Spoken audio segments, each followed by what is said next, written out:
since Spacies is now a member of the Ministry of Retro Gaming. June 2018, Gaming Pickups video.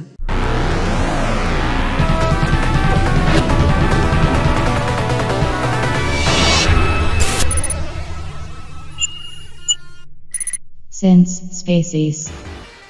G'day invaders, welcome to Since Spacies, and this is a big video. Now, I have just got back from Japan and China, and I've got quite a few goodies sitting over here on my right. So this is a pickup video. I like to do these once a month, but this is probably the biggest one I'm going to have for a while. So sit tight, hang in there.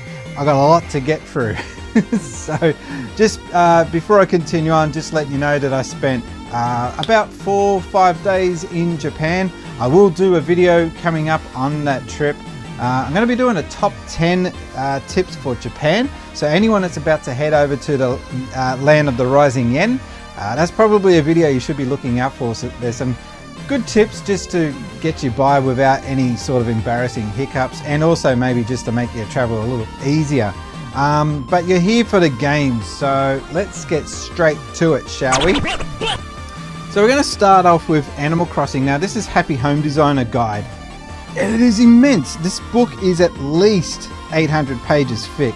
And you know, the downside is that yes, it is in Japanese, but it's got at least a picture guide to all the different items that you can get in that game. Admittedly, I still haven't picked that up. Happy Home Designer. It wasn't one that really truly got me excited and worked up. I never really figured that it would be a game that I'd want to pick up. But after seeing the amount of content that's been jammed in that game, I might give it a second chance. This looks like epically big. Anyway, I've got a lot of stuff to get through, but that's, yeah, Animal Crossing Happy Home Designer Guide. Well, that's the first one. Also, the second one that I've got here is not actually from Japan. This was given to me by my brother. Wolfenstein. Now, I don't know if any of you guys watched the last podcast, but you can see here that I had Grumpy Retro Gamers, and one of the questions that came up with during the podcast was, what's the biggest amount of money you've ever splashed out on a game? And Chris actually answered Wolfenstein. Well, here it is. I picked it up as well.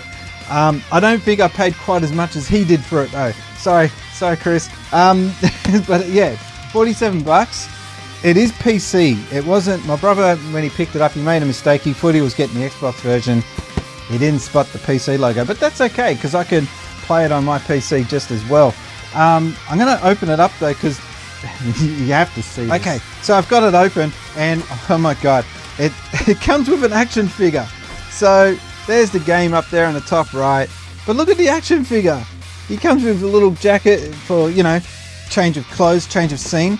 But what you don't see is when you take the game out, it's in a metal case too, which is really cool. So that's the game there with a few different screenshots on the items in the back. Put that down. We've also got some an official training manual, some propaganda stuff there for the game, which looks really cool. Also, a download code, which I will not show you. But we've also got here some guns, flamethrower, machine gun, bazooka, shotgun. Man, this guy is armed to the teeth. I don't know if I want to take him out of the case or leave it. Maybe if I get a display cabinet in here one day, I might put him up. But yeah, that is awesome. So thanks, Wayne. Big shout out to my brother again. One day I'll get him on the channel. He's got to come on one day. Moving right along, we got also, this is from Sydney. This is not from Japan. I got this from my wife though. Doraemon Money Box. So when you put the money on the top there,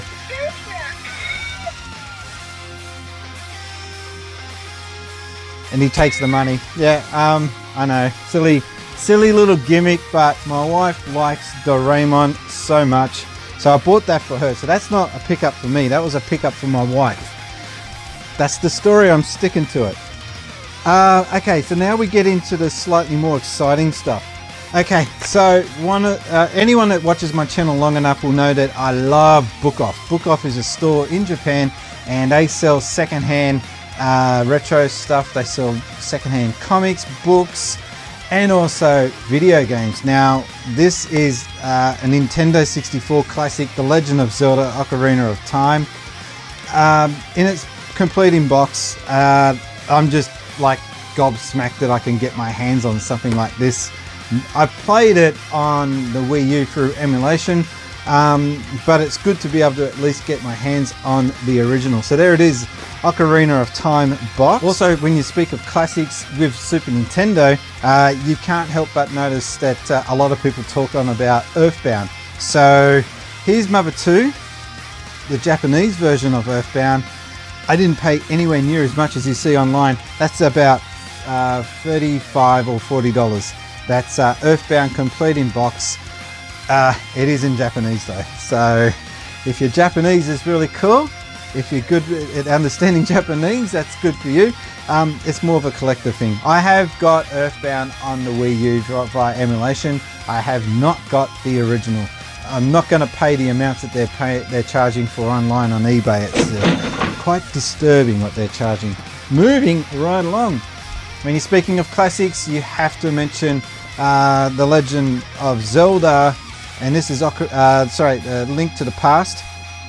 And I've already got it on the Super Nintendo, the Power version, but this is the Japanese version, and you can see that the box art is completely different.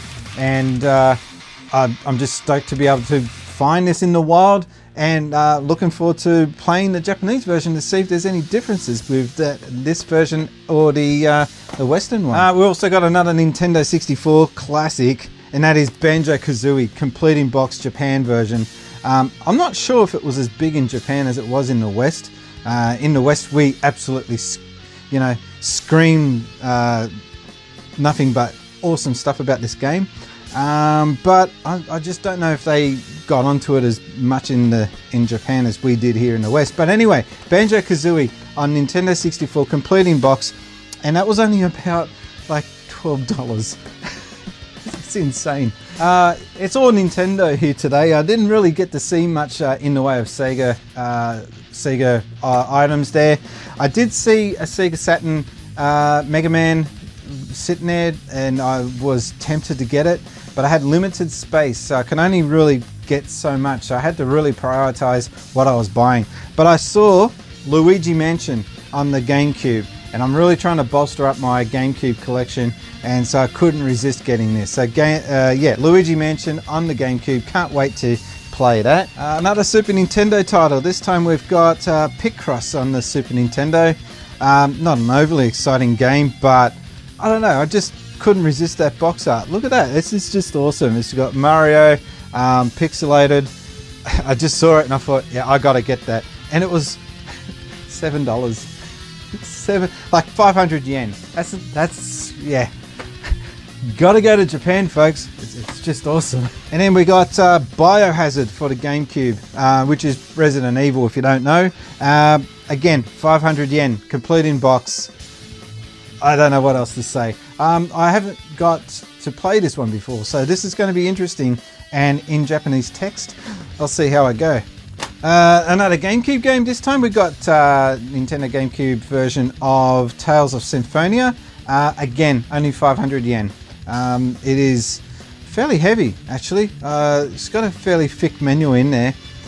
I was speaking to him about this game with my brother. He's a big Tales of fan. It's kind of an underdog with the RPGs. A lot of people like it, but the people that really like it are hardcore fans. I don't think that the series gets quite enough praise in the West. And the last Tales of game wasn't all that great on the PlayStation 4. But a lot of people praise this version. My brother was, he's sort of keen on it, but more for the storyline, not for the graphics so much. I can't wait to touch that one. So there we go, Tales of Symphonia. Going back to Famicom now. I got to get a Famicom. I have not got my hands on one yet. But when I've got one, I've got Mother for it. So this is Mother 1, and I've also got Mother 2. I'm just got to get Mother 3 on the Game Boy Advance, and then I've got the set. So there you go, Mother on the NES. 155 yen, boys and girls. That's is there an extra zero on that? I think I might have paid a bit too much for this one. I didn't spot that extra zero. Oh wow, okay, $20. Ugh, I didn't realize that. I hope Mrs. Spacies didn't spot that. On the Nintendo 64, 250 yen. We have Wave Race. We don't have it in box though. I don't mind. They call it a cassette. I didn't realize that. I thought that Nintendo always referred to their cartridges as game packs, but it says here Nintendo 64 cassette. That must have been a Japanese thing only. But anyway, Wave Race, this was a game that got a lot of praise back in the day. Looking forward to playing that one day. The classic on the Famicom, I've got Super Mario Bros. 3. Finally got my hands on one of the all-time classic games that, you know, that people praise on about non-stop. I hated this game back in the day, and that was simply because I just got sick of all the hype that was being driven up behind it in the time. Big Sega fanboy, but years on I've actually gone back to actually play it, and I can understand now why there was so much praise heaped on it. But I'm just glad now that I've actually got a copy of it. Not complete in box, one day I'll get a box for it, but anyway, Super Mario Bros. 3 for the Famicom. Now this one is actually a little bit of a classic series. It's not actually an original, so to speak, but these are sought after. And this one was only 950 yen. And this is Balloon Fight. This is a re-release series of NES games or Famicom games. I've actually got over here, if I just reach over for it, I've got Super Mario Bros., the original, and that's also on the same series. So that's number 1 in the series. Oops, sorry. That's number 1 in the series, and this is number 13. So there was quite a few of these released, and each one of these, if you go to eBay, charge quite a lot of dough. So they're quite expensive. We've got a couple more to get through. We've got Mario Party on the Nintendo 64. So that's not complete in box. That was only 250 yen. Awesome to get my hands on that. And last of all, with these retro games, I think there's no more. Yep. We've got Super Mario RPG, not complete in box. You know, this was in the Super Nintendo Classic, you know, that re-released console that came out. This is 950 yen. I just wanted to get my hands on this because this has got such an unusual past in that it was actually a Square Enix game, or just Square Soft at the time. And this is a pretty unique game in the Super Mario universe. So you'd think that that would be all and that would be enough for one video, but I got just one last secret, a couple actually, up my sleeve. Now this one is freaking awesome. This is Nintendo 64 Pikachu Edition, Japan release. I finally got my hands on a Nintendo 64. I know I bashed the system, I call it the world's greatest fog emulator, and I actually made fun of Wacko Jacko on a podcast, one of these podcasts before, saying convince me to buy one. But I always secretly wanted to get my hands on one, but I didn't want to get the normal beige edition. And then when I walked into this book off store and I saw it sitting there, I just could not resist. Now, for those of you who don't know, the on and off switch is actually a Pokeball, and his foot actually is a reset button, and his 2 red marks on his cheeks actually light up when it's turned on. So it's in relatively good condition. It's not perfect. There's actually a bit of a crack on the front there. It's actually come with the memory expansion as well. And on top of that, it actually came with the Pikachu controller, which, you know, I couldn't resist. Now, I hate the Nintendo 64 controller. It just looks so ridiculous. But seeing the Pikachu edition in the wild like that, I had to get it. The wife wasn't really happy about me taking up so much baggage space, but when I showed her how much this is worth in the West, she was just like, oh yeah, okay, we got to get this. So how much do you think I paid for Nintendo 64 Pikachu? Not boxed, it wasn't boxed. I paid 5,000 yen, which translates to about 65 or 70 Australian dollars for Pikachu Nintendo 64. You know, it's just a great collector's item and it just looks awesome. Someone's even left a little sticker on it from the past. It's so great to have this in my collection. I know it's gonna look terrible when I actually connect it up. There's a HDMI port available out there in the wild somewhere.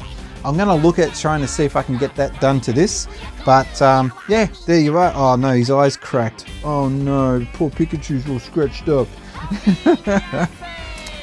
There was also a couple of extra bonus items, so I didn't get completely through this without forgetting some of the stuff. So just before I wind up, I just noticed that yes, I also did pick up these Pac-Man badges, and I got a Pac-Man baggage tag. So these were from Japan in HMV store.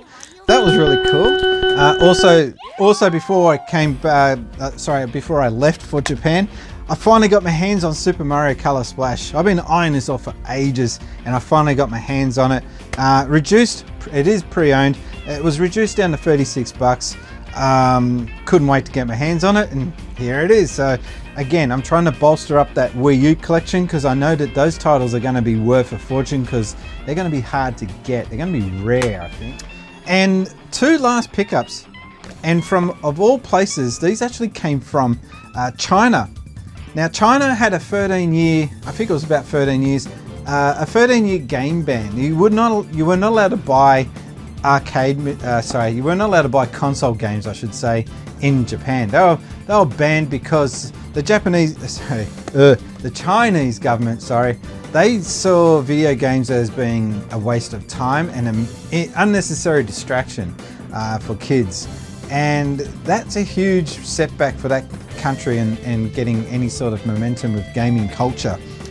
But in 2011, I think it was, they lifted the ban. So now you can actually sell consoles, video game consoles in the country. However, I spoke with the guy there via my wife as a translator who sells video games, and he was telling me that you can't sell them online. They still have some sort of restrictions in place. So he's missing out on a huge amount of buckets of money, I reckon, in not being able to get internet sales, which is a huge bummer. I saw some real weird things for sale there too. I'm going to put a picture up. This was a weird add-on I saw. Now I didn't pick this up because it was 300 bucks. And to be quite honest, I don't think I wanted to pack this in my luggage because it kind of looks a little menacing, and it looks like a machine gun. So this is an add-on, I got told, for Xbox One and also for PlayStation 4. It's a machine gun add-on. I'm not sure what games actually work for it. I've got to do a little more research into this. When I saw it, couldn't help but take a photo of it and just thought, what the hell am I looking at? So if anyone knows anything about this, can you please leave your comments below. A machine gun add-on with all these interchangeable parts. It's just full on psycho. I don't know if you'd want that in your house. If people raid your house and they see these machine guns, how serious they'll take it. I don't know. But you know how in the West, a lot of these light guns got coloured so that you can't get mistaken for carrying a real weapon. Obviously that's not a problem in China because this thing looks real. But one thing that I did pick up from China, this is the first gaming related device I've ever picked up from the country, and that is it's like a Pro controller for the Switch. It was about half the price. Now they were selling the genuine Nintendo Switch controller. It was around about the $80 mark, but I saw this one next to it for about half the price. It's cheaper than you can get here locally. Now you'd think, oh, you're buying something in China, you're taking a bit of a risk, and you're right, it is a bit of a risk buying anything in China. But I've actually played this. I played Xenoblade Chronicles 2 last night with this. It actually handles really well. Very light. Battery life is insanely good. I'm going to be using this as my main controller for the Switch whenever I can. So I've actually got it. Sorry, here it is. So that's the controller right there. Super light. It's like incredibly light compared to the Xbox One controller. And I think the main problem with the Xbox One controller is that it uses AA batteries, and that thing is super heavy because of it. When I say super heavy, I mean if you ever pick one of these up, you'll see how light a controller could be. So I don't know, I think Xbox or Microsoft, I don't know why they went with the AA battery technology. That's 50-year-old technology, and they're putting it in a modern console. It's insane. But yeah, I picked that up, and I also picked up a Switch battery pack, which had about 20,000 microamps or whatever they call it. It's a beefy thing, and it's actually got an official Switch endorsement on the back. It's not an official product, but it's marketed for the Switch. So it's a step in the right direction for China to see them finally allowing people to sell video games. And I think that's going to be an interesting market to watch over the next 10 years, 5 to 10 years. I think you might start to see some interesting developments. So now I'm just going to mention on what I was looking for in China. In a couple of videos beforehand, I mentioned that I was looking and keeping my eye out for something unique to that country. Now, I didn't end up getting it, and I'll explain why. So I was looking for a NVIDIA Shield. This is a handheld hybrid console similar to the Switch. And what made it unique was that Nintendo actually officially endorsed this thing. They allowed NVIDIA to put on there some Legend of Zelda games and also Mario games. And now Super Mario Galaxy was released in HD on this thing. So it's not available in HD anywhere else except on that console. And I asked this guy who was selling me the Switch controller, I asked him if he knew about it. He kind of scoffed and laughed, and he said, "Oh, it's only you Westerners that are after this thing. No one here in China actually was interested in it, and it actually bombed. So no one ever bought it in China, and it's only tourists that come in looking for it, like me, who know that it's going to be a collector's item." So it kind of sucks that I couldn't get my hands on it. I can understand why it didn't sell there. It's not gaming culture in China is almost non-existent at the moment. But it kind of sucks that I couldn't get my hands on it. I think that will be a big collector's item later on down the track. So that's been my gaming pickup for the month of June. Now, I do apologise that I've had very little in the way of content over the last few weeks. I have been overseas, but I've got big things coming up. My next video is going to be my top 10 travelers tips for Japan. I'll also do a highlights package of the videos that I took while I was overseas in Japan and China. I've also got my Yes Another Bloody Gaming podcast number 11 coming up. And keep an eye on the podcast. Now, I've got some really big names coming up on the podcast coming up, but you have to watch them. The ones coming up soon, they're going to be big. So keep your eye out for that. Later on down the track, the podcast is going to get bigger, I assure you. But anyway, so please leave a like, leave your comments down below. Let us know if you got a good pickup this month. I'd be interested to see what you guys have also picked up. And I'd also like to do a big shout out to my latest Patreon, Mr. Toon. Thanks for coming on board and joining the Since Spacies Patreon train. If you too would like to become a Patreon, you can see the link there below. So I've now got 9 patrons, which is super good, super awesome. So anyway, I'll just leave it at that. I'm super happy to be back, to be quite honest. I went from, it was 36 degrees Celsius in China, and I've come back to 16 degrees here in Sydney. That's why I'm wearing the Sega jacket. But yeah, glad to be back, and I can't wait to get more content on the channel. But until my next video, my name's been Brian, and I've been gaming since Spacies. Thanks, guys.